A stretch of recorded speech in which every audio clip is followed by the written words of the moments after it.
నమస్కారం, రుద్ర న్యూస్ కు స్వాగతం.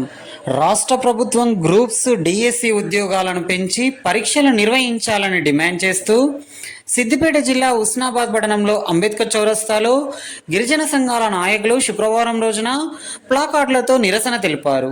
శాసనసభ ఎన్నికల్లో అధికారంలోకి రాగానే 2 లక్షల ఉద్యోగాలు భర్తీ చేస్తామని హామీ ఇచ్చిన కాంగ్రెస్ పార్టీ అధికారంలోకి వచ్చాక జాబ్ క్యాలెండర్ను విడుదల చేయకుండా నిరుద్యోగులను నిర్లక్ష్యం చేస్తుందని గిరిజన నాయకులు ఆరోపించారు.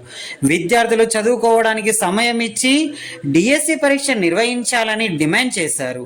ఇకనైనా రాష్ట్ర ప్రభుత్వం నిరుద్యోగుల పక్షాన నిలవకుంటే నిరుద్యోగులందరం ఏకమై రాష్ట్ర ప్రభుత్వాన్ని గద్దె దించుతామని హెచ్చరించారు.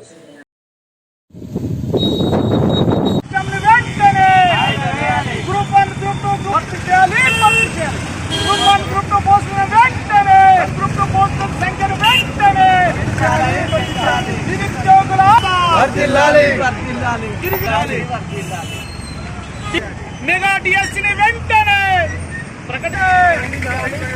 డిఎస్సి ఎగ్జామ్ ని వెంటనే డిఎస్సి ఎగ్జామ్ ని వెంటనే గిరిజనుల ఐక్యత, నిరుద్యోగుల ఐక్యత.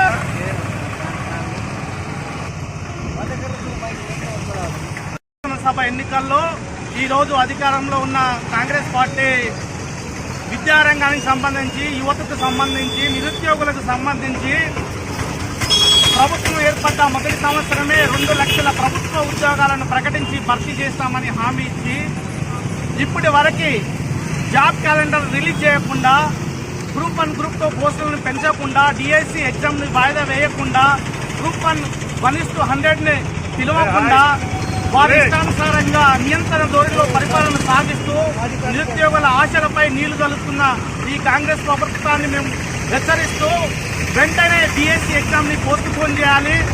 మరియు గ్రూప్ 1, గ్రూప్ 2, గ్రూప్ 3 పోస్టులను సంఖ్యను పెంచి విద్యార్థుల చదువుకోవడానికి సమయం ఇచ్చి డిసెంబర్లో ఎగ్జామ్ నిర్వహించాలని నిరుద్యోగాల పక్షాన గిరిజన సంఘ నాయకులంతా మేమందరం వారికి మద్దతుగా కోరుతున్నాము. ఖచ్చితంగా నిరుద్యోగాల పక్షాన ఈ ప్రభుత్వం నిలబడకుంటే ఈ తెలంగాణ రాష్ట్రంలో గల్లీ నుంచి ఢిల్లీ వరకు నిరుద్యోగులు ఏకమై ఈ ప్రభుత్వాన్ని గద్దదించారని హెచ్చరిస్తున్నాము. ఇప్పటికైనా ఈ ప్రభుత్వం నిరుద్యోగాల పక్షాన నిలబడి వారి ఆశయాలను నెరవేర్చేటట్టు విధి విధానాలు రూపొందించాలని కోరుతున్నాము.